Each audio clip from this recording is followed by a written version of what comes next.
All right, so it is Thursday, June 16th, 2016, somehow, and we're here with Rich Tomsu at Rich Garden Farms. I got it right? Right, Okay, perfect. We're in Athens County, yes? that's right. In Shade, Ohio. I'm Jess Lamar Reece Holler, and this is an oral history interview for the Ohio Ecological Food, Farm, and Movement Memory Project, in one of its iterations. So, you were telling me a little bit about the house. You said when you guys moved in here and purchased the property, it was like a 130-year-old timber frame house on sandstone. Yeah, we're not quite sure how precisely how old, but That's okay. it was, as I said, it was a timber frame house on a sandstone slab, so it was very old. And when the original owners did not have indoor plumbing. They did not have electricity. Up through the 70s. And so all of those things were ultimately added, not necessarily to the beauty or the detriment, or the benefit, I guess I should say, of the house. And so there were parts of that. The house itself, the design of the house was very attractive. That we saw the potential immediately, but we didn't like the way that it was being used, and so we really gutted the entire interior and rebuilt it. I drew up the plans. Hence the becoming a carpenter. And did, along with my wife helped, my brother helped, but we did the work ourselves. I think the only outside help we had was after I disassembled the existing chimney, I had a bricklayer come in, a mason come in, and do the interior masonry, because that is something I wanted to be done professionally. I'm wondering if you can talk me back through. We talked a little bit on the driving interview about your life before moving here, but what led you to Athens County and to purchase this property? So you were here for the GI Bill already. It was the it was the university that brought me to Athens. For your master's or PhD, bachelor's, all of it? Both, yeah. Not for my master's, but for my bachelor and PhD. And then you went away for your master's? I went away for my master's, yeah, and then came back. And then I came back. Yeah. Where did you go when you left Athens? Wyoming. Really? And is that where you taught? Yes, I taught there, and I taught at Temple University in Philadelphia. I know that well. Oh, you do? Yeah, I'm at the University of Pennsylvania right now. Oh, so, you are? Yeah, okay. So I kind of know that landscape. And is this for your dissertation then? Kind of, yeah. It's partially for my dissertation, but also to build a public humanities product, so to build maybe an exhibit or a website that people could tune into and kind of understand more of why people farm. That's a terrific dissertation topic. Oh, wow. I'm glad. I wish I had thought of that. We'll see. I'm in an English department, so maybe you can help convince them that this counts as literature. So okay. I said, my genre, most people study novels or drama, but I study conversation. So you're in English too? I am. Well, all right. But it's the same situation as you described, where there are a lot more of us than there are ever jobs. So, God, yeah. Much more interested in applied work, and I think there's a lot of all of my friends that were in the PhD program, they all, I think with one exception, they all left and went into jobs, strangely enough, related to food. Agriculture, horticulture, something like that. Sounds like what's happening with grad students right now. Yeah, it was very, very interesting. I don't know how it happened that way, but it did. So, what brought you from Wyoming and Temple back to Athens for your PhD? Was it the particular program, or had you wanted to come back to this area anyway? That's a personal matter, which I prefer not to talk about. No, that's fine. Yeah. So you were here in your graduate program Yeah. for several years. Was food and farming on your mind at all at that point? I think to answer that question, you have to look at the historical context. What we had been living through was the agony of the Vietnam War. What years are we talking? When did you enter your PhD? I'm talking. Well, the Vietnam War goes all the way back to the early '60s, you know. But what I'm talking about is being here in Athens.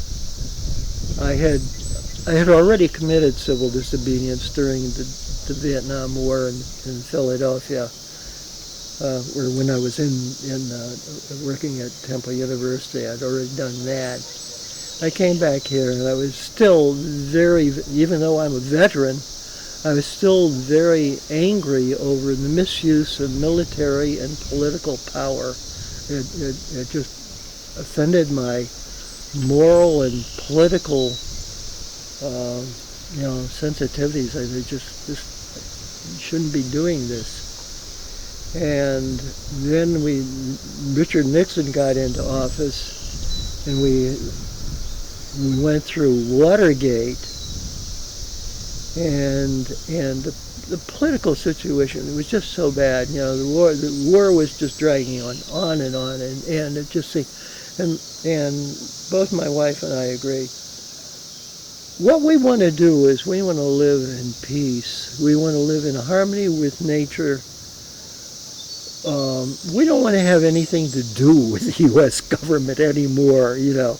We want to stay as far away from the U.S. government as we can get and live our own lives according to our own values. And it seemed to me that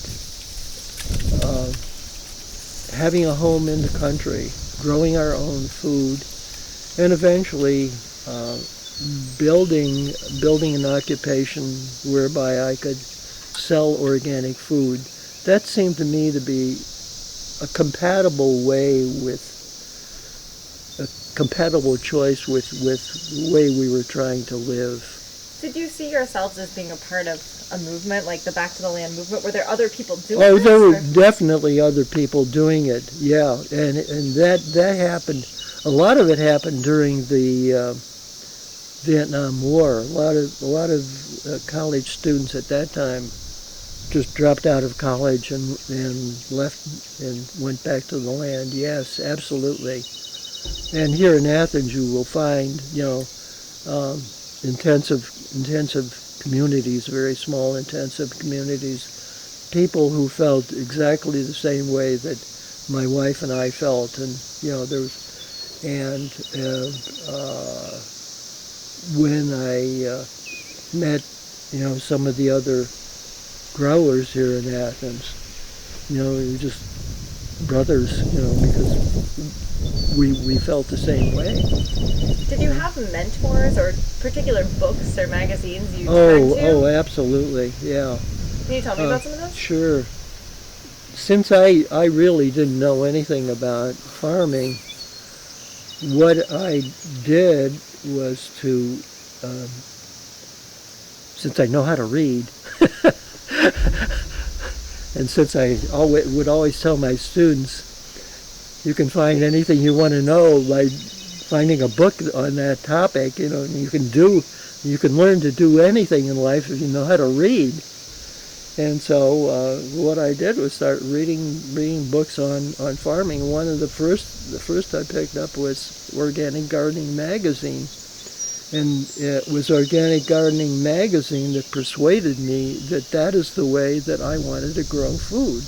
What were some of the things Rodale was writing about back then? Was it more from an environmental perspective, like look at what all this stuff is doing, or was it a personal health perspective, like it's bad for people to have chemicals on our crops?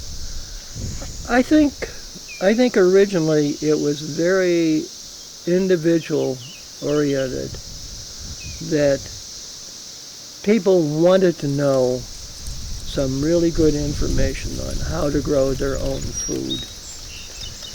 And It seems like obviously the nutritional element was present. The environmental element was present, but over the years what happened was that some of these ideas, which we now see as part of the organic movement, were not emphasized as strongly as they are today. Such as? Well, the environmental thing, you know. I think there was always the question of health, that is to say, avoidance of using synthetic chemicals or fertilizers that would are potentially damaging to your health. So there was that element, and the way that you were nurturing the land in a sustainable way that could continue to grow food indefinitely. And I would say when I initially started, I considered myself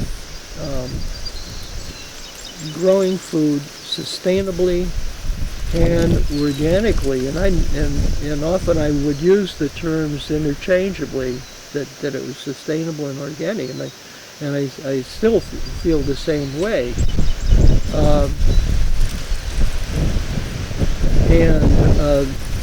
Then the organic movement came along and popularized organic foods, and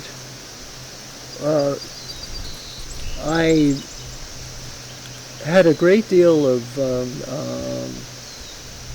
confidence in the approach that was being taken by the organic movement at that time, because we had a statewide organization, and the organization had its own certification independent agency. So when you say the organic movement came along, you're talking like late 70s, 80s. Yeah, when it really became popular. Yeah, and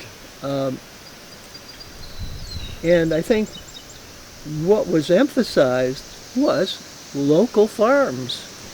You know, people growing food on an acre, 2 acres, 5 acres, 10 acres, even 100 acres. But most of the people had relatively small farming operations, and that made the approach to farming sustainable. And I wish it had stayed that way, but unfortunately it didn't. And what was happening was that the organic movement, which was just infinitesimally small, you know, when I started, just kept growing and growing and growing. It still was never very large. You know, the amount of acreage in agricultural land was very, very small. But those people who had corporate views on the way that food should be produced saw this both as a threat and as an opportunity. And we started a revolution. We were the beginning of a revolution in the way food was produced and marketed. And unfortunately, what happened was that revolution was subverted. It was taken over. And I wrote an article about this one time. I never finished. I never got it published. But the title of the article was "The Revolution and the Counter-Revolution." And often, what happens in history is you have a revolution that starts, and it has certain goals, and others feel threatened by that revolution, and they want to take it over. And that is precisely what happened. There was a counter-revolution that subverted the organic revolution. And initially I didn't see it that much of a threat. It was only in hindsight, looking back, over decades, that I saw really what the damage was that has been done. Now the corporate takeover of organic food has done a lot of good things. For one thing, it greatly popularized organic foods so that consumers look for organic foods and question growers whether or not they grow them. And by making foods available in places where organic growers aren't able to produce foods, they serve a valuable function. But now, when major supermarkets have enormous produce stands, and when even Walmart is getting organic food, from China or someplace, I don't know where, this is something that I think that might have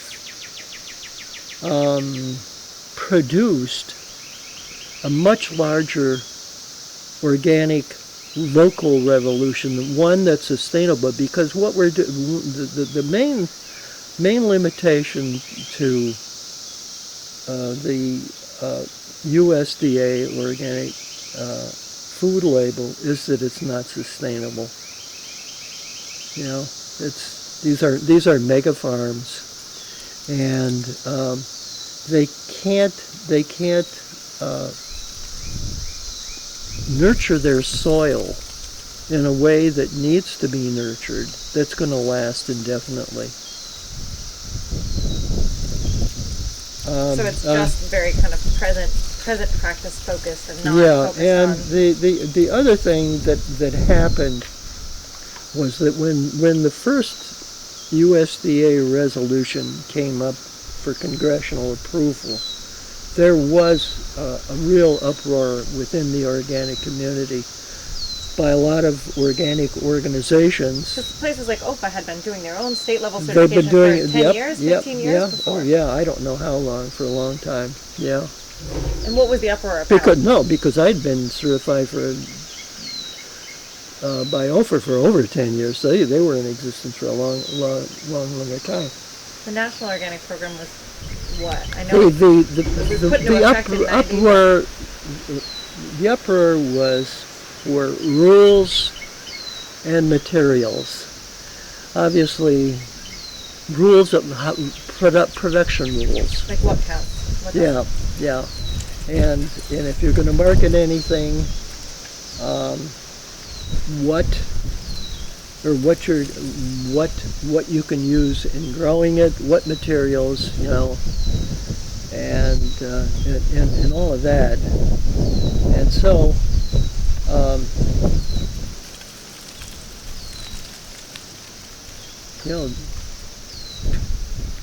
it's history now, well, anyway, I have since resigned from OFA. I had a dispute with certification. They accused me of not having records of materials that I produced, and I proved to them that I had. In fact, they accused me of growing seed potatoes that were not organic. At the time they accused me, I'd been using organic seed potatoes for 10 years,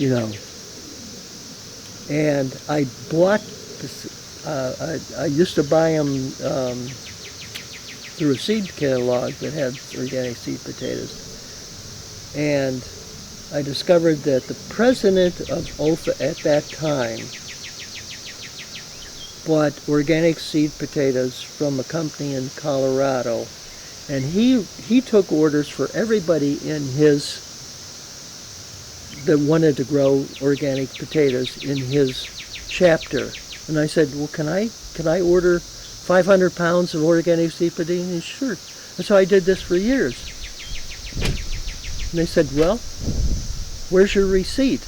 I said, I bought them through him. I don't get a receipt from the company.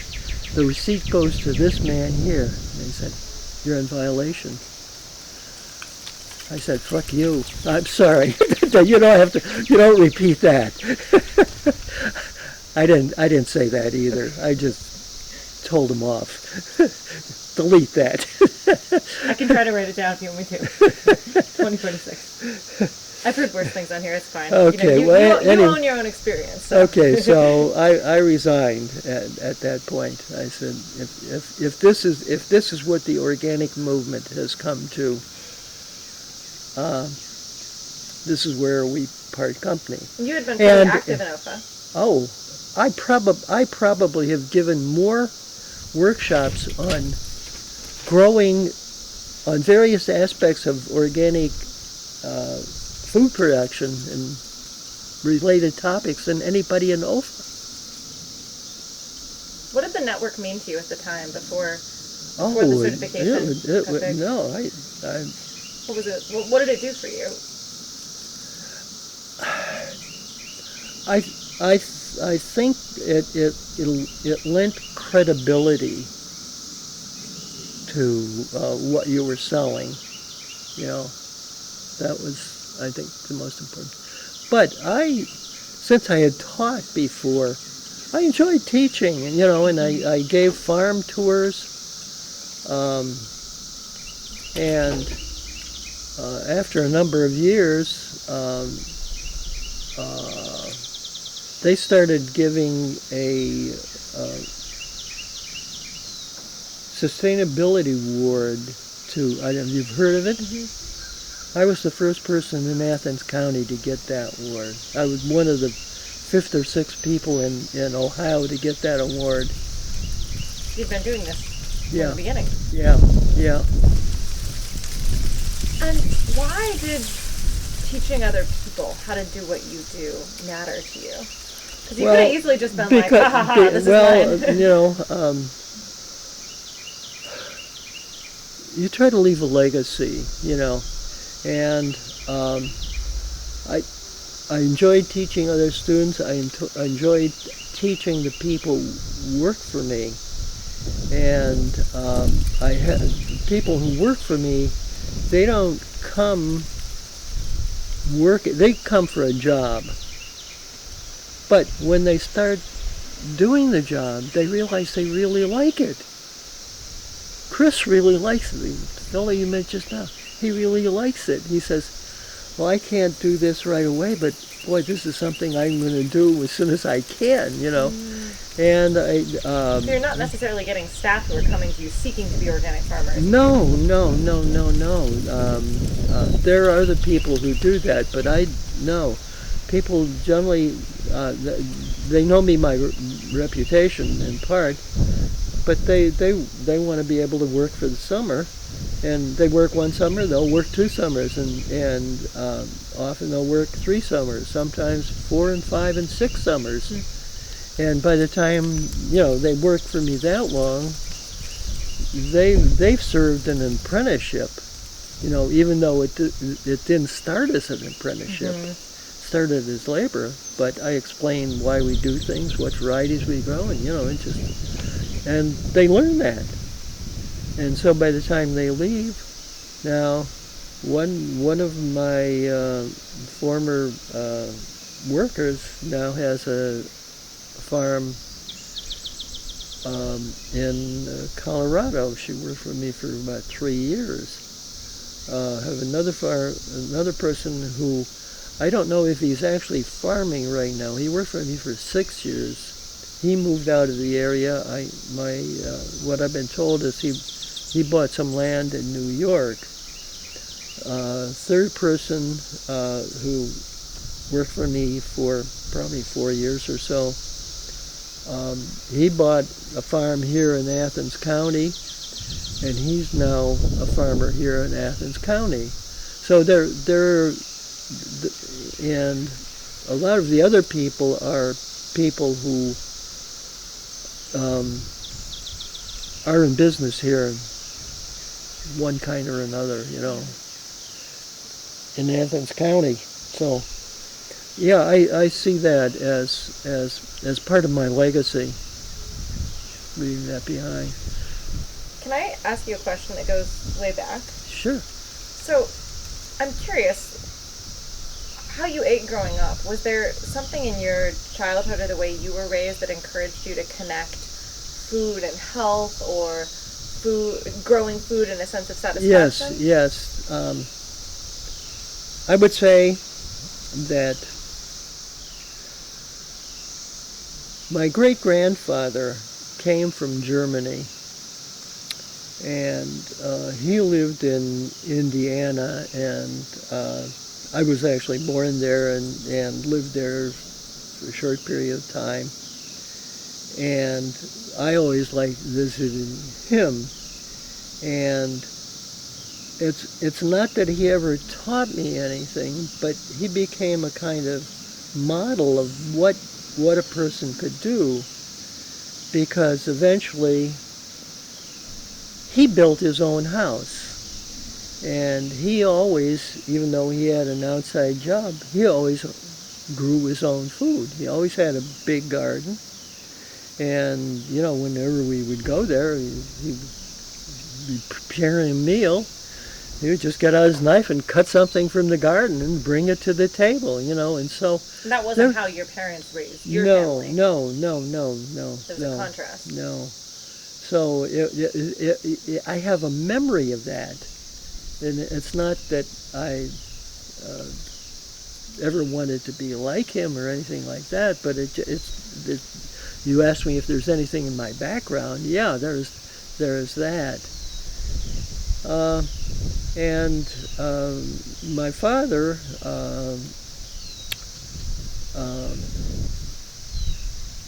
moved out. We moved from Indiana to Cleveland, and we lived there for a while. My father then moved to Lake County, Ohio, and he built a place where we moved to from Cleveland. Unfortunately, he died at a very, very early age, and he was never able to finish the house that he did. So there's that, So. How did you eat growing up? Well, first of all, eating was quite different when I was growing up. Compared to now? Oh, yeah, because there weren't supermarkets, Supermarkets. You were born in what year? I was born in I'm 84, so. What?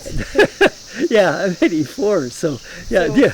What year? 32. So I was born during the Great Depression. Remember that? Wow. So there weren't supermarkets. In fact, there weren't very many grocery stores. There were people who had vegetable stands and things like that, and there were in cities there were markets, fresh markets where you went to for your food. And at that time there was also a limited capacity for refrigeration, so people would only buy perishable food. They would buy perishable foods very, very frequently.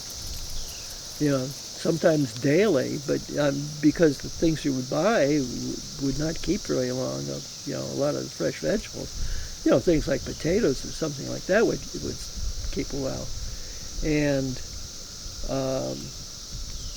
when we lived in Cleveland, we had what was called an ice box, which was just a small chest essentially. And an iceman would come with a block of ice every day, or I don't know how often, but you put that in there, and you would, if you bought milk or something like that, or meat, you could use that just as a kind of temporary way of keeping food. Who did the cooking? Huh? Who did the cooking when you were a child? My mother. She was not a very good cook either. Where was she from? She was from Indiana. Both your parents? No, my father was from Vienna, Austria. Okay, so the German great-grandfather was your mother's? Mother's, yeah, on my mother's side, yeah. Okay. Yeah. But your father came directly from Vienna here? Yeah. As a young man. What was his trade? What did he do for a job? He was a machinist. In Indiana and then in Cleveland? In Cleveland. Okay. But in terms of food, it was very much different.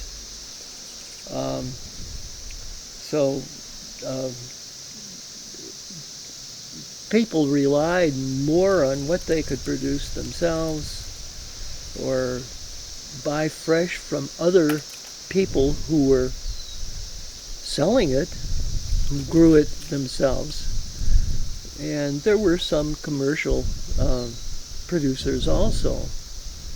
And then gradually grocery stores developed, and they had small refrigeration units, but nothing like what exists today. There are no such thing as frozen foods, for example, and so just having a refrigerator is something that just happened much later on, What was an average meal like a dinner at your house? Oh,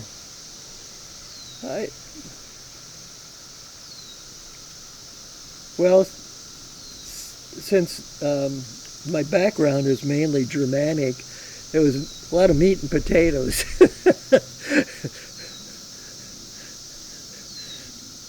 And I'm curious, because it sounds like from the time you were in graduate school at least, you were pretty tuned into organics, reading Rodale and all of that. Was there a moment when you started changing the way you eat or thinking about industrial agriculture? Do you remember a particular thing that sparked that? I think it all happened after we bought our farm. Well, no, it preceded it by a year or two, when we started thinking about owning property. But certainly once we started growing our own food, by that time, we had pretty much changed the way we were eating and raising our own food, yeah. Why? You've told me a little bit about what Rodale was talking about, but why for you did this seem right?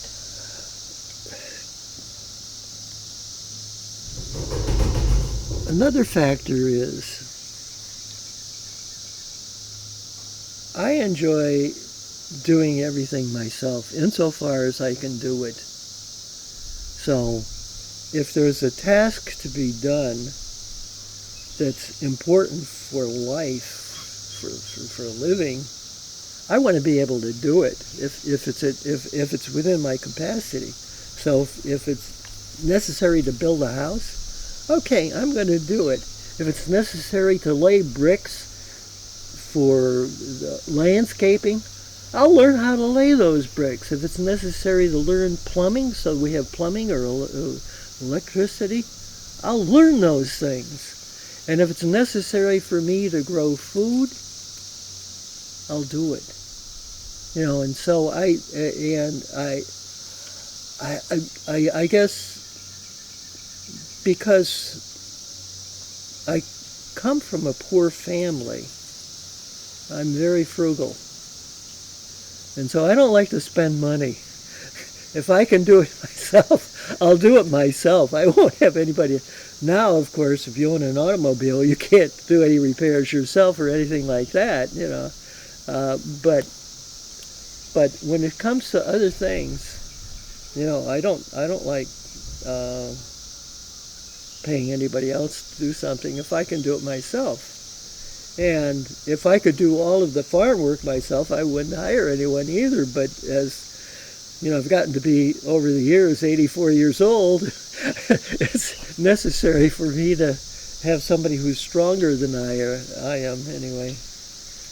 You said you learned how to do most things from reading. Yeah. Are there other, I know you mentioned Brodale magazine, were there other particular books or periodicals or things you read that gave you the skills to know how to homestead? Oh yeah.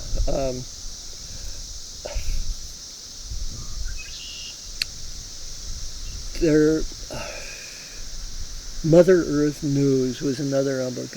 Countryside Magazine was another magazine. There were a number of I guess you'd call them back to the earth books, where if you want to live in the country and you want to do everything yourself, here's what you can do. And the magazine would be broken down into sections. If you want to raise your own chickens and have eggs, build a hen house. And so we used our barn actually when we bought the property, there were a few hens. They were real old, but there were a few hens. And so I started raising chickens. And for a short period, my neighbor wanted to use one of our fields for pasture. And so I let him use my fields. And he said, well, you could have one of my pigs or two of my pigs. And so I started raising pigs. And so I did that for a while. I raised chickens until about 10, 12 years ago, but stopped because I needed to have more time for vegetables.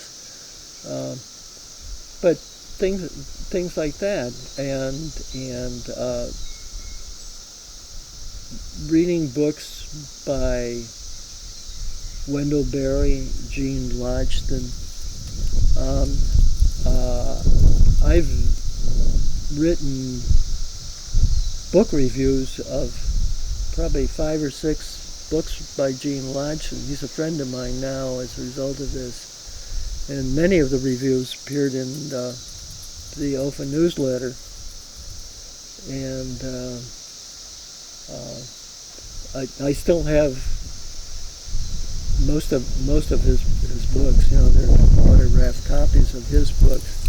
And any other book on farming, any other book on natural pest or disease prevention, things like that. I have a small library of those books. So mostly books, though. There wasn't necessarily a person who taught you or showed you the ropes. No. There was no person like that. There was, I don't know whether I would call him a mentor or not.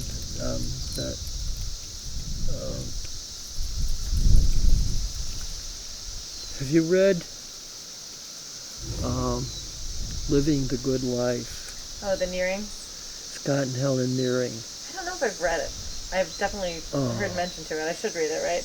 You should. You absolutely have to read it. Yeah.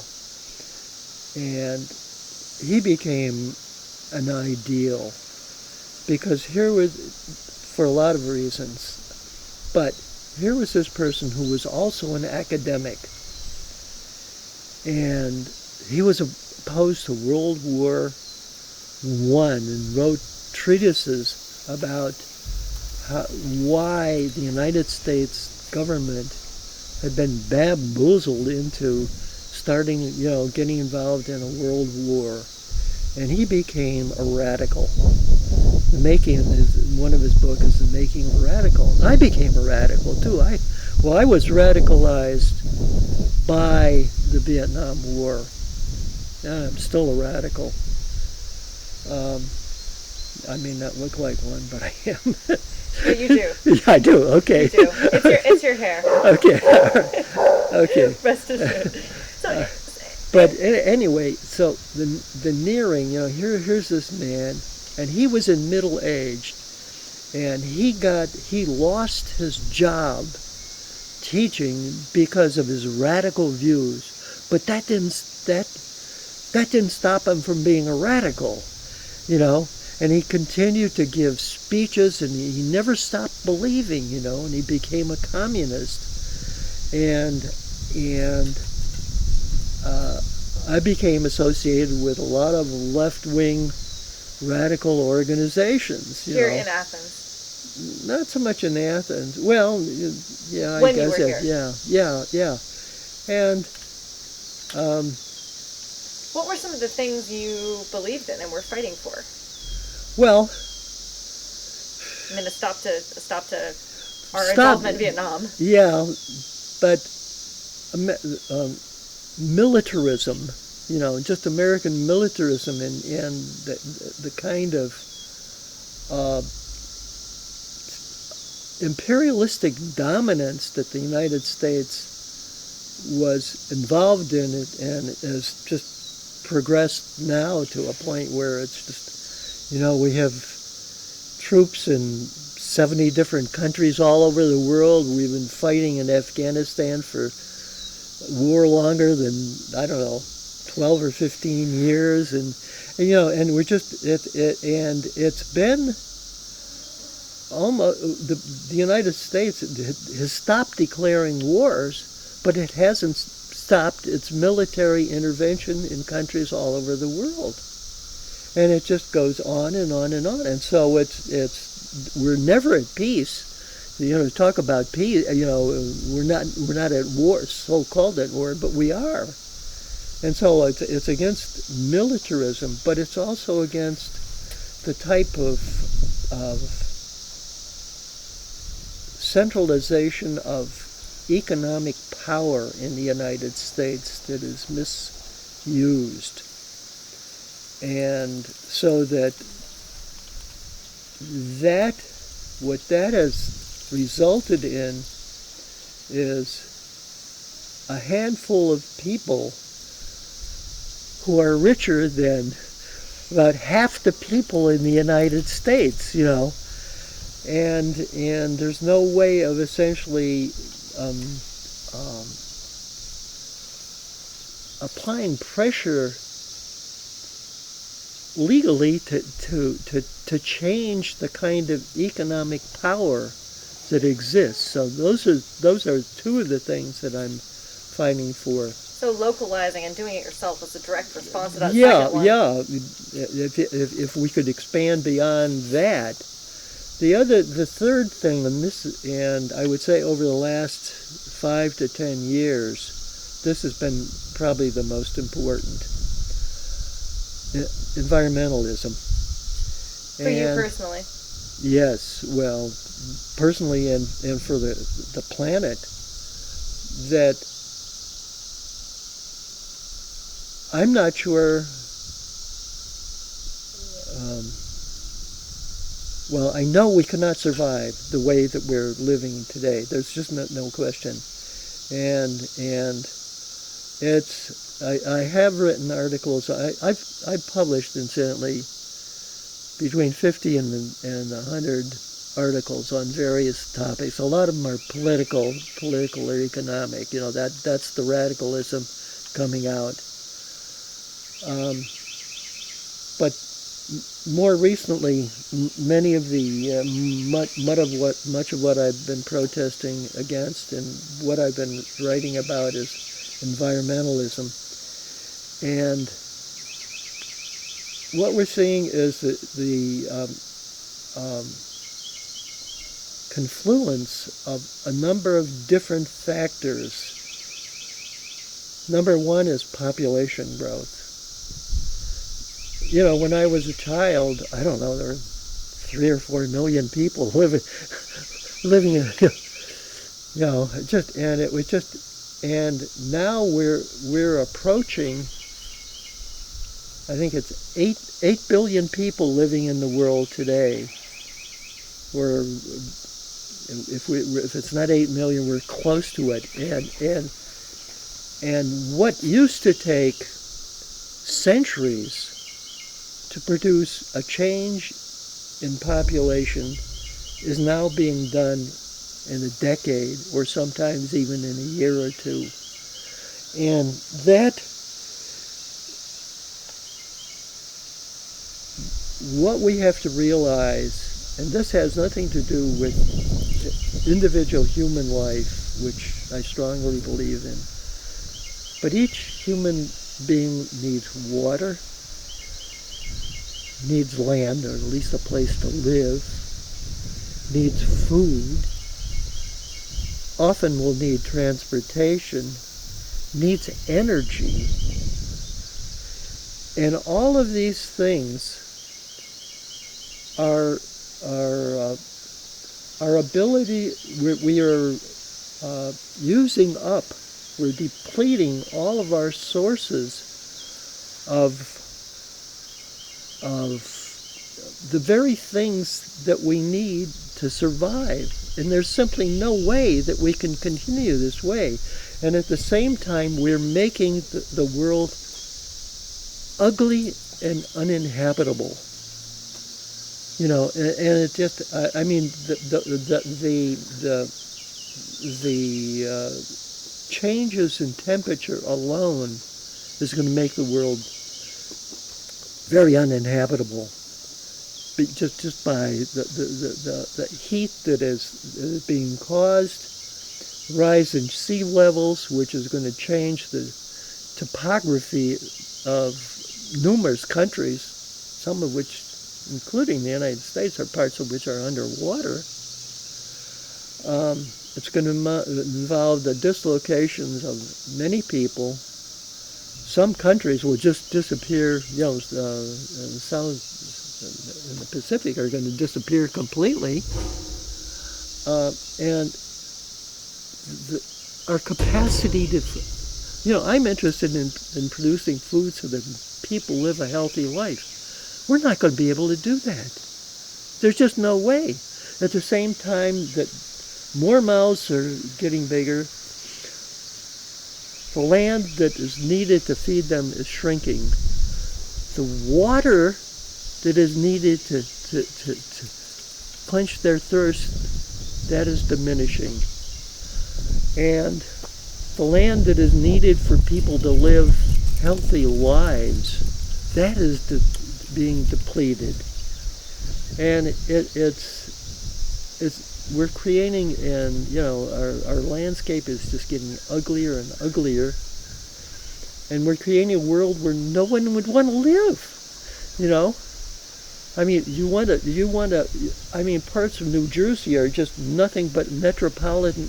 They were almost metropolitan when I lived in Philadelphia, and you go one village and you're into the next village, and it's just, there is no country anymore.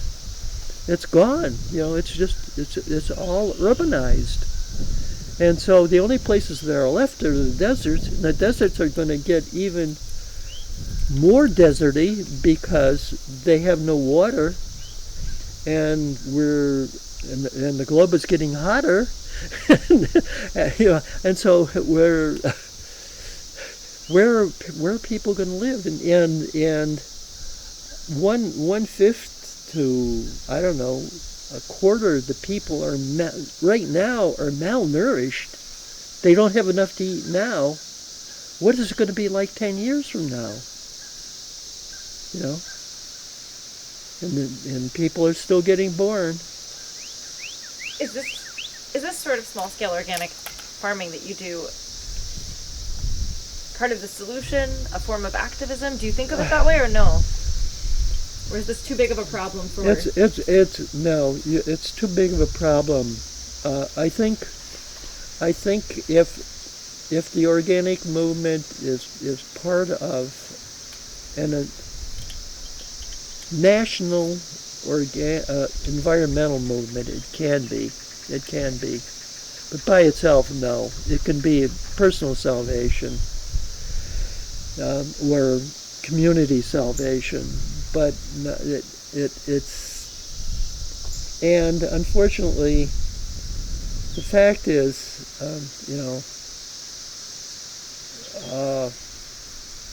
as much as I like OFA, it's bought into it, and so it's only a solution insofar as it teaches the local aspects of it, but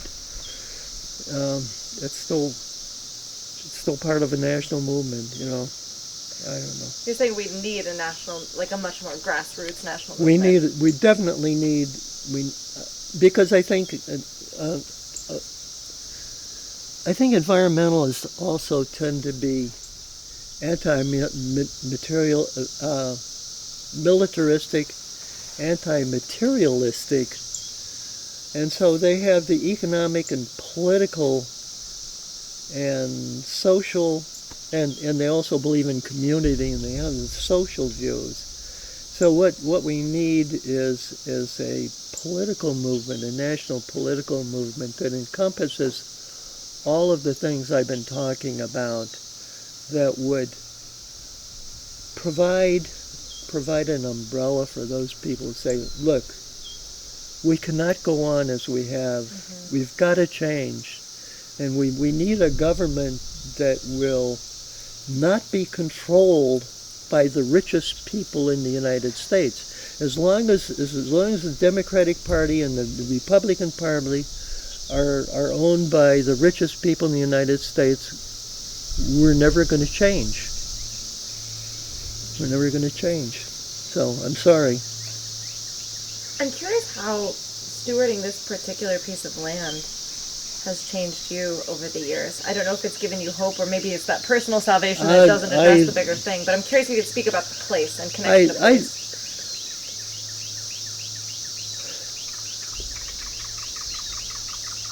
I would say it made me both concerned about myself and concerned nationally. Otherwise, I wouldn't.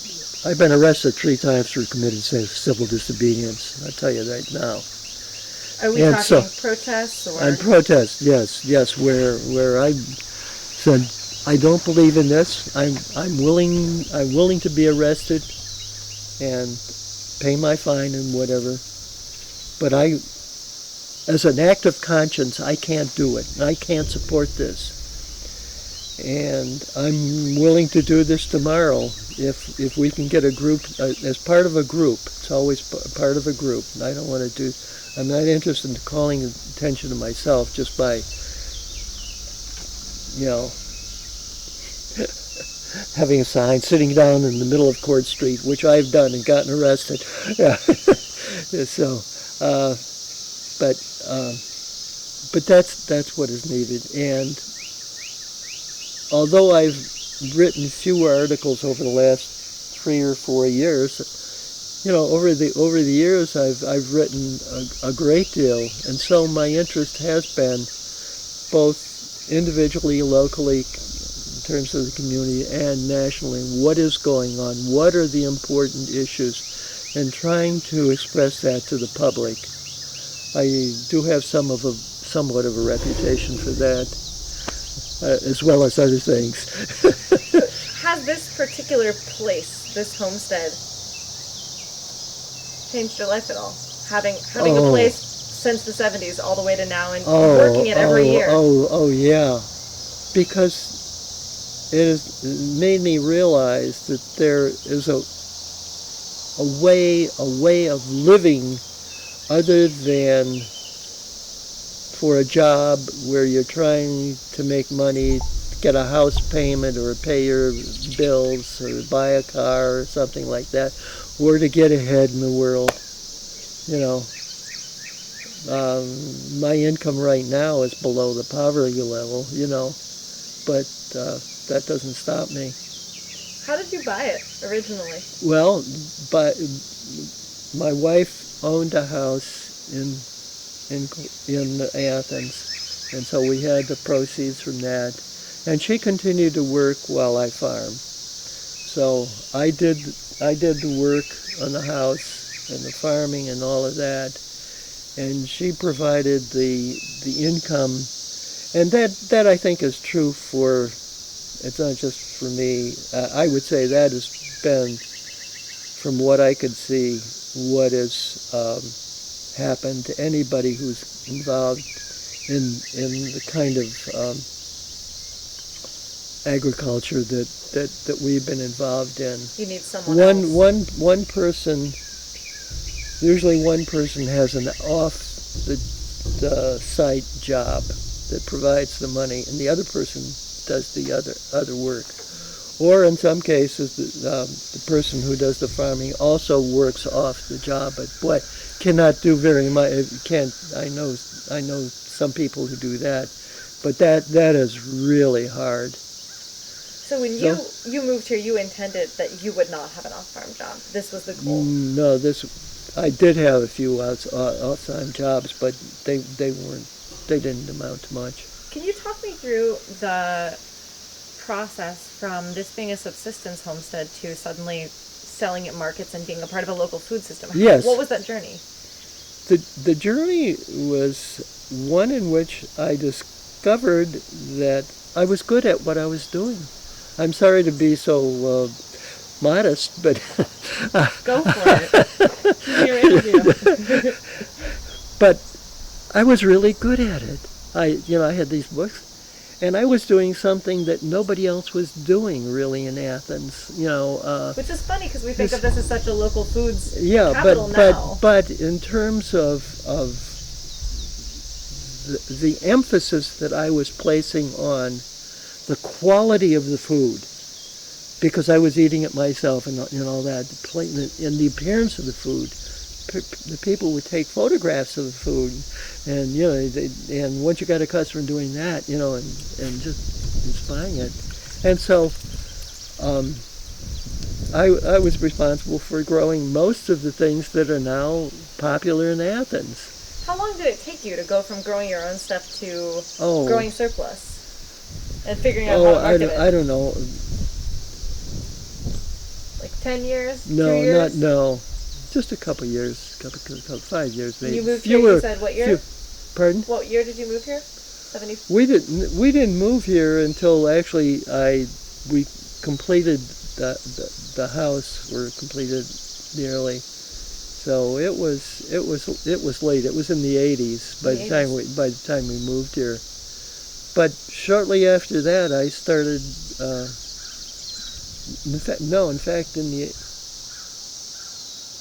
In the 80s, I think I was selling at the farmer's market in the 80s. And the farmer's market already existed at that time? Farmer's market is actually 40 years old, so it's been in existence for a long time. But when I went, there were very few people there. Very few vendors? Very few vendors, yeah. And none of them organic? None of them who indicated that they were organic. Let's put it that way. I don't know. It wasn't a selling point. Right? It wasn't. They certainly didn't say they were saying they were organic. Yeah. So, what were your early marketing experiences like? One of the questions I'm really interested in for this project is how we go from what seems like a world where you've got farmers concerned about chemicals growing organic to a world now where you have consumers who get it and are demanding it. Oh, okay. So what was it like at those early markets, trying to express to people why you chose these practices? All right. I would say the big thing was getting them to eat it. Once they ate it, they were sold. When they realized that they were getting, again, it was because I was emphasizing quality as well as the fact that it was organic. And I think too often that point is overlooked. I mean, it's not emphasized adequately. People think, well, it's organic. That's all there is to it. But I wanted it to look good. I wanted, because the stuff in the supermarket looks so good. People say, buy me. And organic food at that time had the reputation of being ugly. It had the reputation of saying, oh, this is ugly, but it's good for you. You should eat it. And I said, no, it's beautiful and it's good for you. And that was my selling point. It's beautiful and it's good for you. Got it? And were people coming to you because of their own health concerns, or just because they knew it was good? I think probably the latter. That they said, well, wait a minute, this is really good. How did you see the local food system here change from those early years? Because it seems like now Athens is kind of one of the places in Ohio with a really strong infrastructure. Yeah, maybe the best example. I think what happened that caused it was something that was totally beyond our control. We were, I don't know how familiar you are with Athens, but do you live in Columbus now? I do. Yeah. Okay.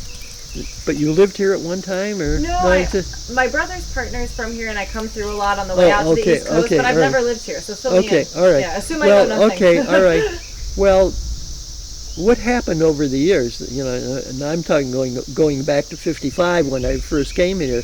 There was Court Street, and beyond that there was just this great beyond. But then East State Street became the place where it was possible to expand. It was possible to expand elsewhere, but that seemed to be the place where initially supermarkets went. Certainly housing went that way, and there was a place where we had our market on East State Street, and it's where the community center is now. That big place that's where they have physical fitness and things like that, rooms for everything. Anyway, they wanted to build that, and they needed the space, and so we had to move. And so we had to, at that time, do you know where we are right now in the mall? In the parking lot, yeah. Okay. Well, that mall was bankrupt. It had, stores were shutting down, and they had this enormous parking lot. Nobody there, no customers, And so we were able to move there, and getting visibility, people said, I lived in Athens all these years. I didn't realize there was a farmer's market, because we were on a side street, where we were in a kind of alley. And once we got visibility, people started seeing us, and then we also had space to expand. And so once that happened, once we started getting more customers, and once potential vendors saw, well, I guess I can go to the farmers market to sell, it just became incremental, and within a very short period of time, it just filled up.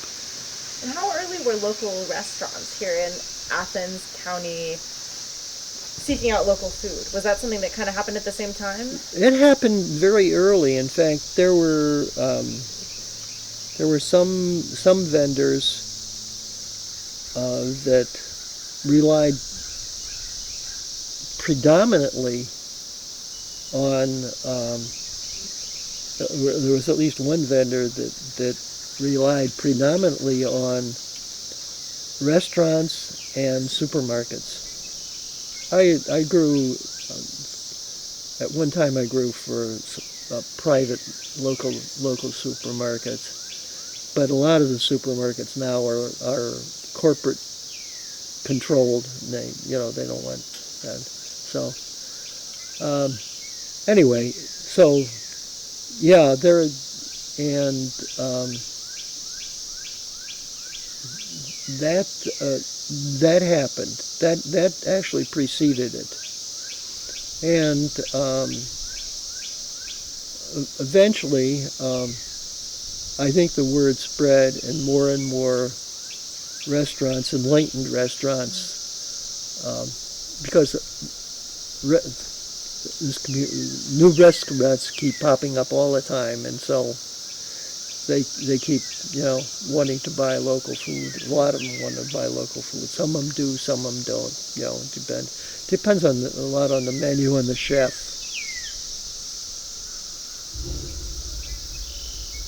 Do you want to take a quick break and we can do a part 2? Are you tired? No. Well, I'm used to talking, remember? Well, this can go on the record. I have to pee, so if we can... Oh, okay. Well, you should... I'm going to blame it on you. Are you tired? Okay. We'll be right All back. right. All right, so we are back talking with Rich Tomsu. So, or I just said Rich Tomsu. So tell me a little bit more about your involvement in the food system. You were saying there's a particular set of things. Yeah, I think there. one of the very positive things that has happened is that people have come to recognize the importance of buying local foods. And I say this not with the intention of saying that they should buy only organic. I believe it's important to buy local. And localism, as far as I'm concerned, is important, because that's where the future's got to be. If we're going to build a food movement, it's got to be a local movement. Versus big organic in California and Kroger. Right. And one of the fortunate things that has happened is that the food movement has really taken off. It is really prosperous here in Athens. And I think one reason is Athens is a very independent place. Why is that in your experience? I'm not quite sure. There's a university here, but so is there other places? Yes, the university.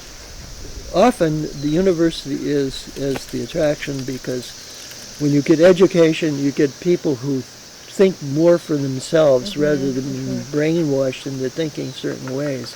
But for some reason, the people here are very, very independent. And do you think that's tied into Appalachian heritage or the coal mines? That may have something to do with it, but I don't think in Athens. I think regionally, I think that has something to do with it. But I think in Athens it has to do with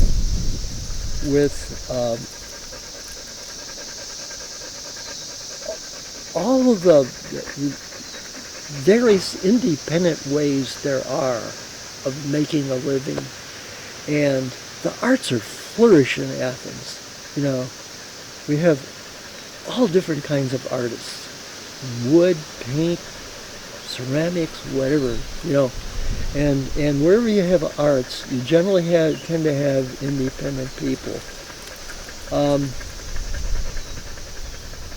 Part of it is that there are organizations that stress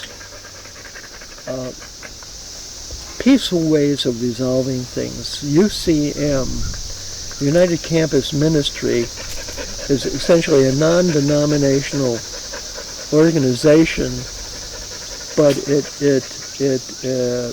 it's not really religious, except in the sense of avoiding the stigma of other religions. That there are other ways of looking at the universe, other ways of looking at creation, and so, including non-creation, anything like that. And so the organization had a very important peace element, and I became very much involved with that, over the years. In fact, one of my good friends was heavily involved in peace, and in fact served as a peacemaker in Israel for a number of years. So it's sort of a formal international conflict resolution mediation program. Yes. And it's also open to, it's open to gays, so there's no gender type of discrimination. It's very, And that aspect is very open. There's just very, very independent, free-thinking people, and I think maybe word of mouth. People say this is the place to be. if you're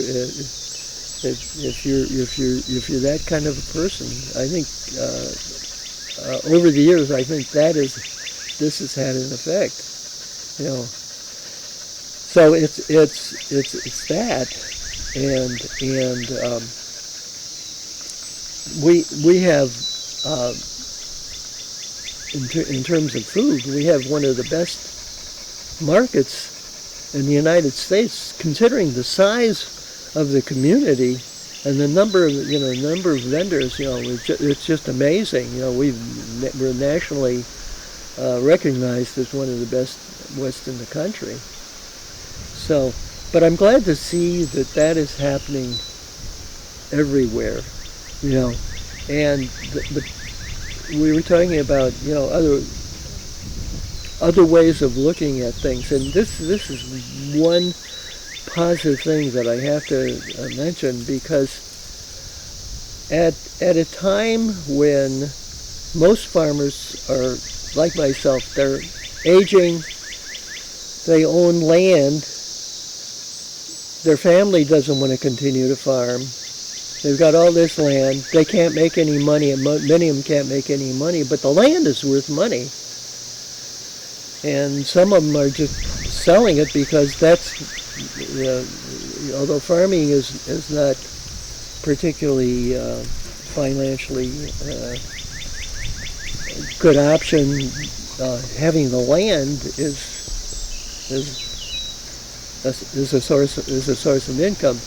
But at the same time, we're seeing a lot of people, young people, if the farmers are not if the farmers are retiring because they're getting too old, a lot of younger people without land are coming into it.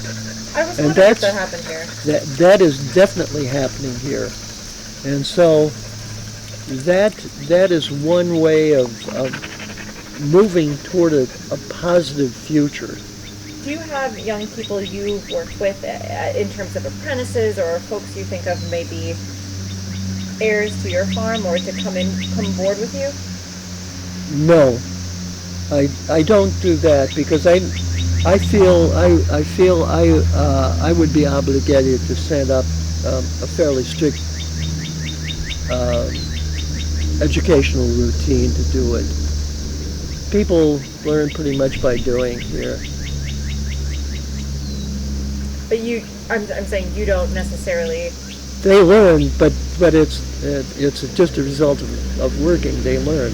But I mean, in terms of succession and this sort of idea that, as folks are wanting to retire and considering, do I sell my land? My children don't want to take it over. So do you here at your farm have particular people that you're thinking, oh, I want these people to take it over, or do you have a plan for your land as you may want to retire? Maybe you don't.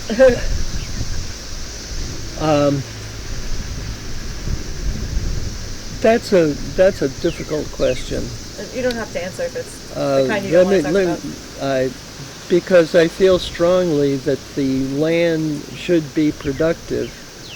At the same time, we do have members of the family who want to own the property, but probably will not do so agriculturally. So that is something that's largely beyond my control.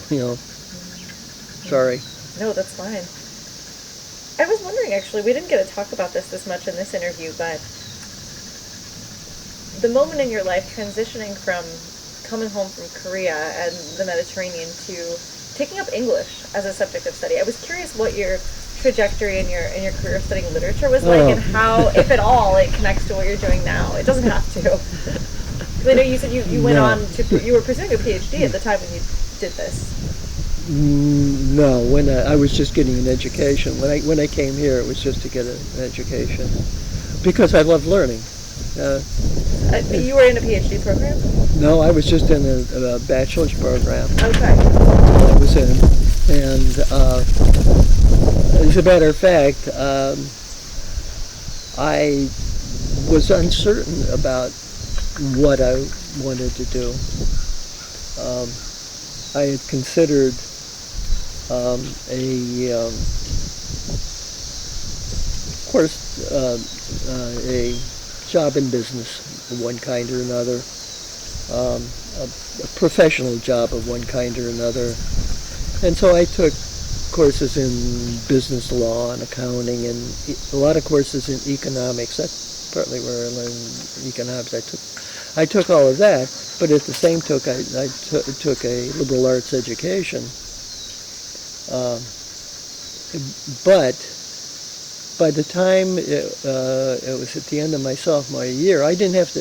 Initially, I didn't have to declare a major. You just took courses, you know.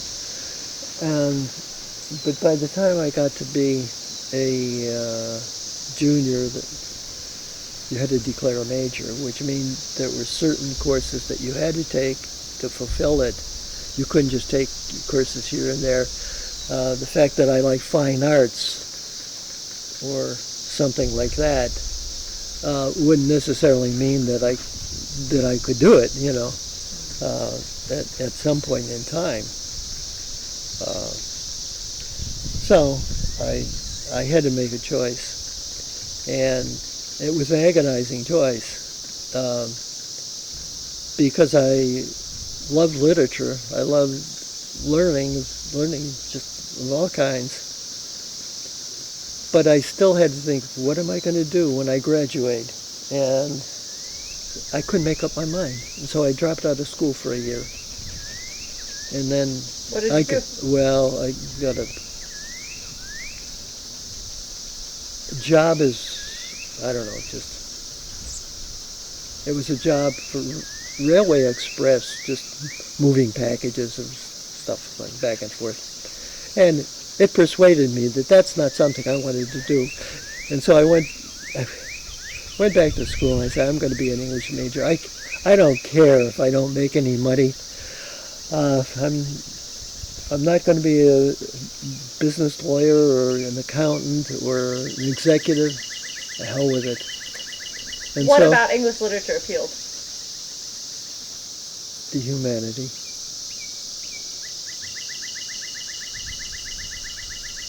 Because it's about the conflicts that people face in life. And so one never tires of this if it's done in an intelligent way.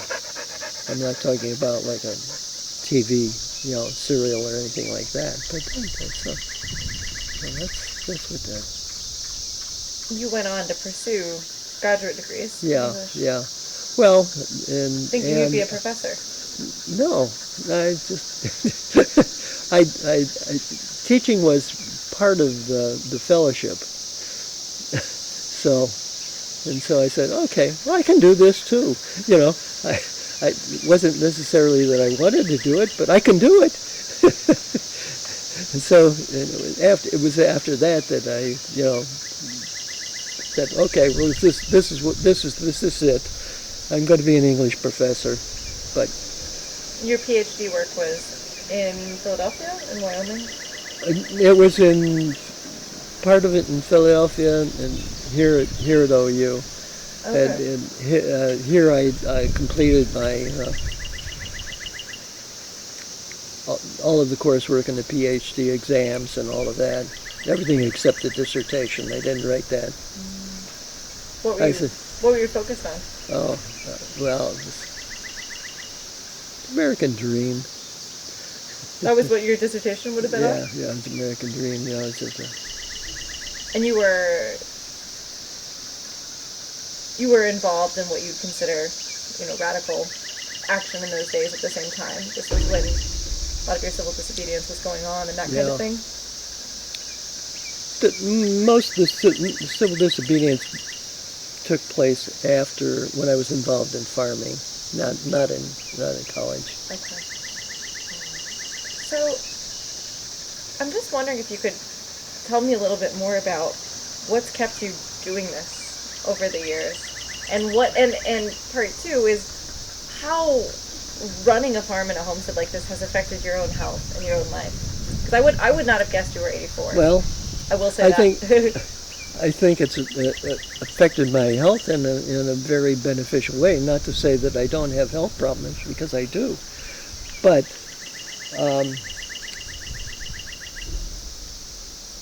without this, I think my days would be pretty empty. Not that there aren't other things to do, but I enjoy this. And if it's also something I'm good at, I'm going to do it as long as I can. I mean, Scotteneering was 100 years old. That's a model I can live up to. What does it mean to spend your life's work feeding other people?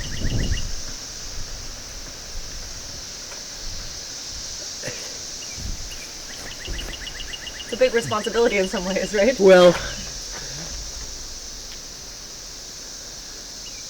I'm not sure I think of that often. I wish I could say that, yes, that motivates me a great deal, but I think probably more initially it did more than it does now, because there's so many people doing it that I can't say, well, I'm doing this, I'm wondering if you can tell me a little bit more. We've kind of, I think, gotten a sense of your involvement in OFA and your role in the Athens food and farm system, but I'm wondering if you could just talk a little bit more specifically about what things were like once other people started doing this as well, once the organics really became a bigger movement and caught on in the later in the 80s and 90s. Yeah. It was very exhilarating. Just incredibly exhilarating. I get up at 5 o'clock in the morning, and work the whole day, and it was so exhilarating. I didn't know what the word fatigue meant back then,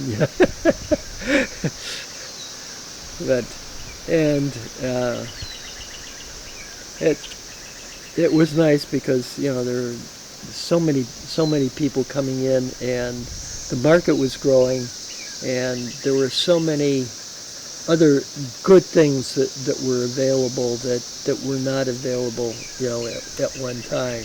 Can you give me some examples? Like, well, yeah, there at the original market, I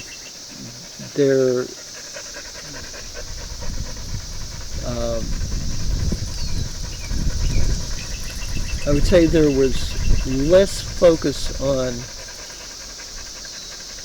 individual vegetables. There were big meat producers or big fruit vendors. Most of them were from fairly big farms, and only or big bedding plant people. Bedding plants was very big at that time because bedding plant, vegetable starts, flowers, things like that. Okay. And it was more or less frowned on that if it wasn't something to eat, you wouldn't do it. And then we gradually got a bread vendor. Excellent bread, and then another bread vendor, and before long we started getting flowers, and then once we moved, regulations changed, and so people who had a kitchen could bake cookies or pies or cakes or something like that. And as I said, it became more of everything, much more of everything.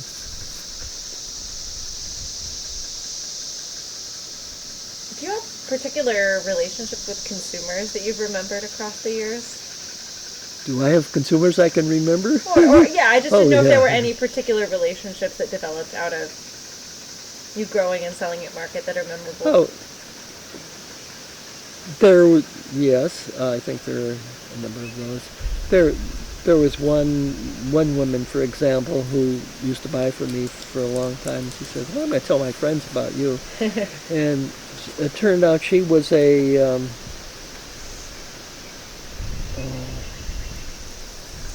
cook, and a caterer, and so she would buy stuff from me, to cater, things like that, and a lot of people like that, that had other interests than just what they were doing for themselves, I wanted to, oh, go ahead. Yeah, no, that's it. I wanted to ask you if you could speak a little bit more to your practices now and how you got there. Did you always farm this way, or has what you've done changed quite a lot since you started out? In terms of soil management, fertility, marketing, any of that?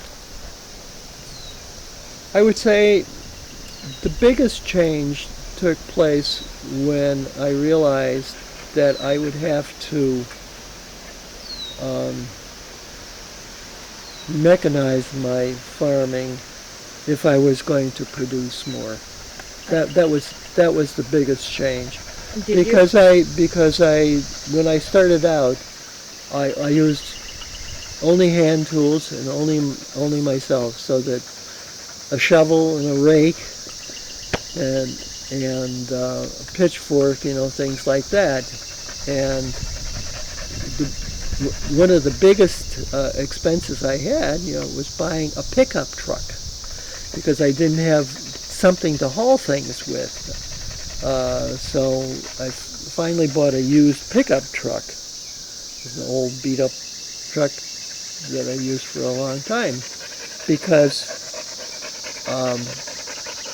when we still lived in Athens, I would collect bags of leaves, and I bought a shredder, and I shredded the leaves for the organic matter, because that was one of the things that Rodale talked about. And but for reading, organic gardening, emphasized the importance of manures and compost. And so I said, well, I can't get it, there's no way, I can't haul it. And so once I got a pickup truck, I could start hauling. And so I could make much more compost that way. And that became essentially an important thing in the future, my ability to get manure. And that just increased almost exponentially over the years. You've never had livestock here? No, just chickens. Okay. Well, we had pigs, but that was early on. In terms of working the fields, did you ever have to do tractors or anything like that, or you still did it by hand? The next implement that I bought was a rototiller, and I had that for years. I finally it still worked, but I gave it away because I bought a better one. And so, but the rototiller is for, on a small scale, one of the best tools you can have.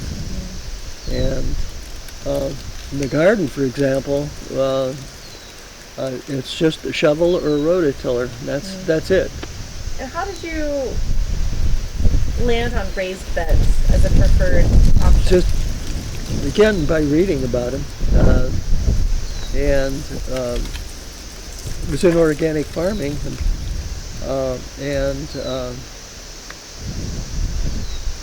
As I indicated before, the benefits are extraordinary.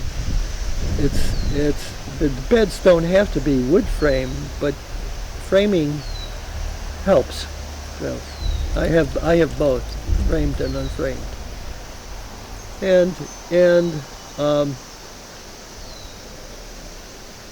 I realized there are some vegetables that I did not have the space to grow.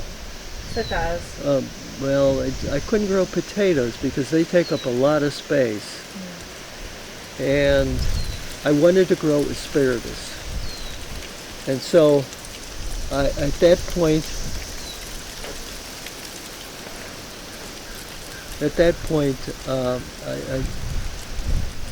my wife and I talked, and I said, I think I'm going to have to break down and buy a tractor. And so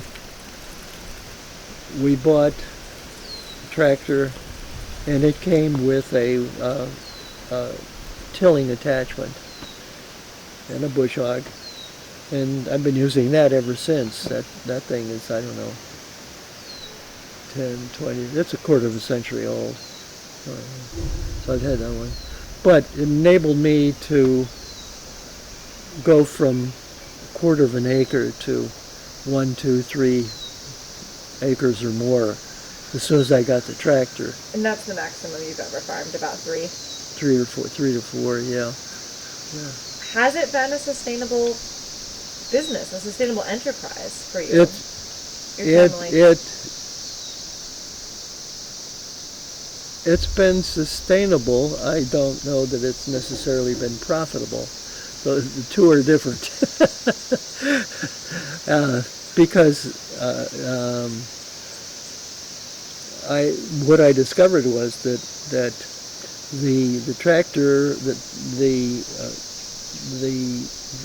tools, those kind of tools, the industrial tools, enabled me to do more work. They enabled me to cultivate more land and to do it sustainably, because at that time by the time I had an acre of asparagus, I was probably picking up 100 pickup loads of manure every year. Yeah, that's a lot of work. Yeah. And it became clear that even though, well, by that time I was probably 50, it became clear that I wasn't going to be able to do this by myself forever, and so I started hiring people. How big was your staff at the largest? You're talking like 8 people? No, three at the most. Okay.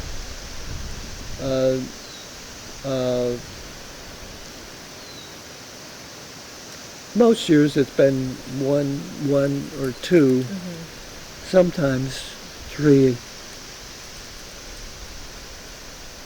You said, but if you have 2 good people, that's all it takes. Let me tell you. And I've had my most productive years when I had 2 people who knew what they were doing, and I rarely had to tell them anything. They knew what to do.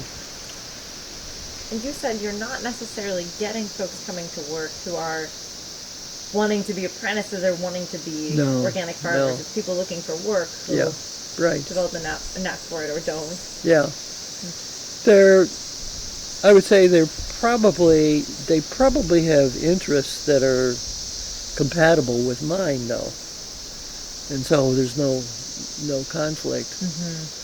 But in many cases, they just need a job for the summer, and I would say in just about every case, they were able to do the work. There was no problem. It's not hard. Yeah, if I can learn it, I can. I do want to ask you, though, for this oral history, what have been some of the biggest challenges or struggles you've faced in establishing this farm over the years, or even now, looking ahead? Oh, well, now it's keeping the land in proper cultivation and proper fertility, because that it's something that you can't just let go. What does that mean in terms of the maintenance? What kind of maintenance is required in order to keep it in proper fertility? Well, Constantly amending the soil and checking. Yeah. It means essentially incorporating organic matter, and on a small scale that can be done by hand, but in most cases it requires equipment. And so getting the material here to be incorporated is a big job, and doing that, and then doing the planting.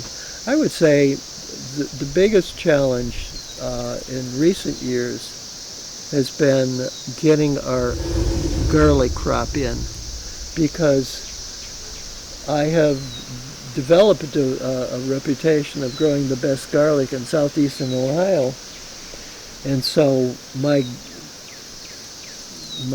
production of garlic has increased. The others have either remained the same or in several cases dropped, because I just don't have the time to do everything,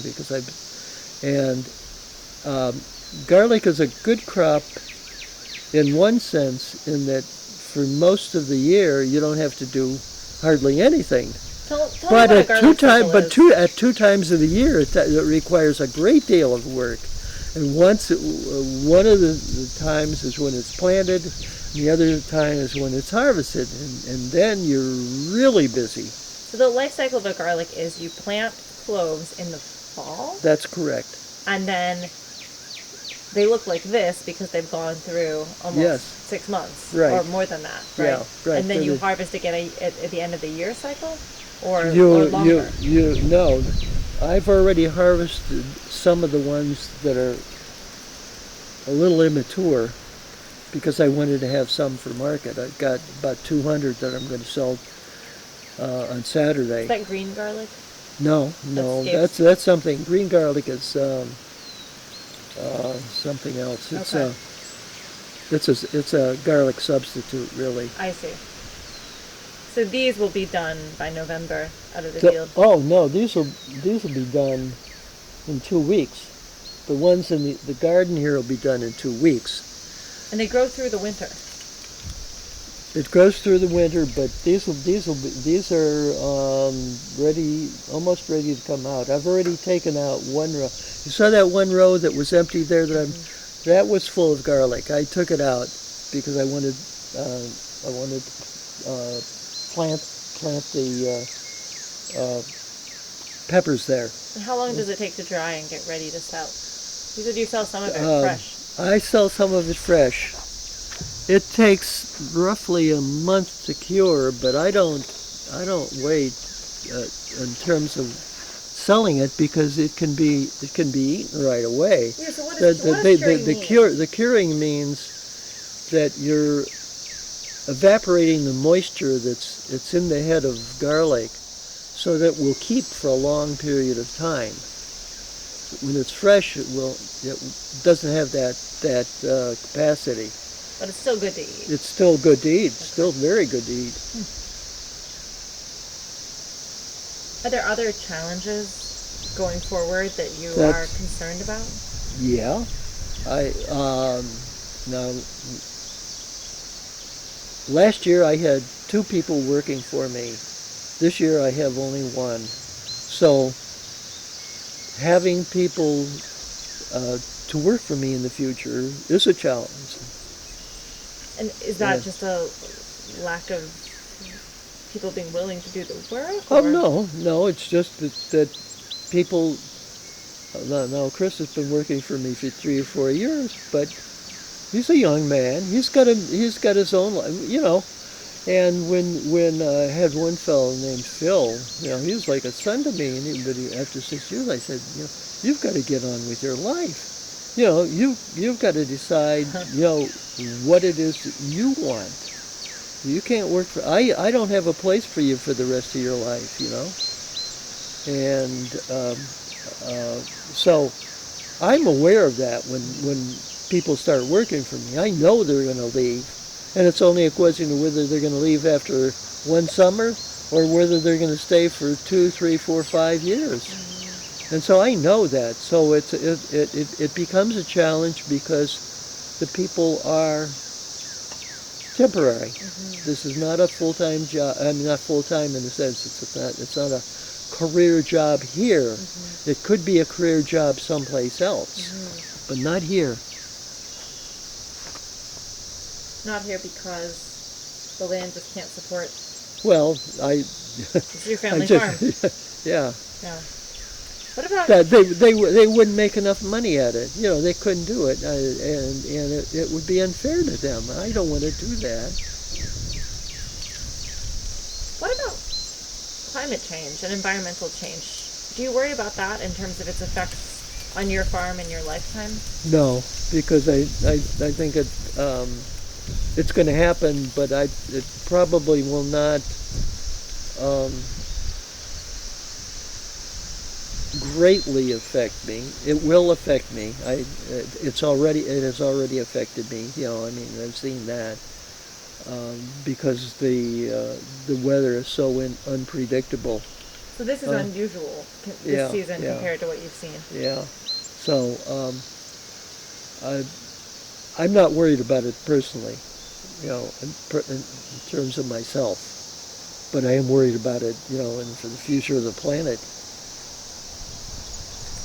I wanted to ask if there are things happening now in the local food scene here in Athens and Ohio in organics that make you really hopeful. Well, as I said, I think the fact that there are so many young people coming into the market, and that is really unusual, because you know, when I started, all of the people, I was young then. I was 50 years old, but I was young compared to these old people.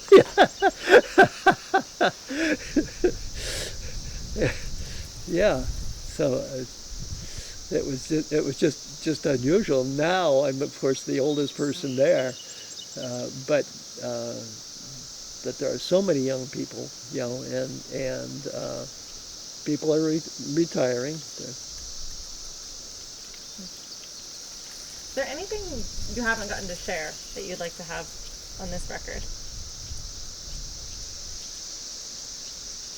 Oh, I don't know. I guess if you just feel like there's something that like, oh, we didn't get to talk about this and it's so critical for who I am that you want people to know, there will be other records too. You know, I hope you get this published. We'll see. I mean, like I said, I hope it'll be an interactive project. Is it southeastern Ohio only, or is it all of OFA? Across Ohio. Then it's very important. You're going to be very tired. You're going to be very... in my car a lot. That is incredible. Well, you'll get a chance to meet a lot of the people I knew. It's inspiring, for sure. Okay. I want to ask you, actually, as a last question, I've been asking this to some folks, what do you think that people who are starting out farming now, or may in the next few years, need to know about what you did and what your cohort and your generation fought for in organics? So I don't always know if people are thinking about the fact that the system we have now is something that people made by hand through a lot of activism and labor. No, that's a good question. I'm not sure how to answer it, but it's a very good question. Maybe I think in general we're very ignorant people, and that we lack a sense of history about everything, and it's our absence of a sense of history that is the cause of many of the problems in this world. And I think it's not so much what we did, but the sense that if people could learn more about the history of agriculture in the United States, to realize that at one time, you know, farmers were among the most important people. That's something that has, I think, been forgotten, because now people say, well, people people don't know where the food comes from. Oh, it comes from the supermarket. It comes from Kroger's. That's where it comes. Where does it grow? Oh, they don't know that. And so it's everything about it's about agriculture that's missing. But I guess I've seen more and more, and I'm not saying I know a lot about history, because I know my own weaknesses in knowing enough about the history things. But just having lived as an adult for over 60 years, I can see what our absence of history has caused. I hear, people saying, well, we should bomb Iran. They don't realize that we funded Saddam Hussein to fight a war against Iran. They don't realize that we deposed the Shah of Iran. They don't know the history of what we have done to that country, and yet we're going to do something to them. And it just makes me so angry when I hear the ignorance of people about their total lack of historical understanding. And we're going to keep making the same mistakes. Not only politically and economically, but also agriculturally. We don't understand why we did certain things and did not do other things. That's all. For you, is this type of organic agriculture a turn back to an earlier type of agriculture? No, because I think a lot of the earlier agriculture was not necessarily sustainable.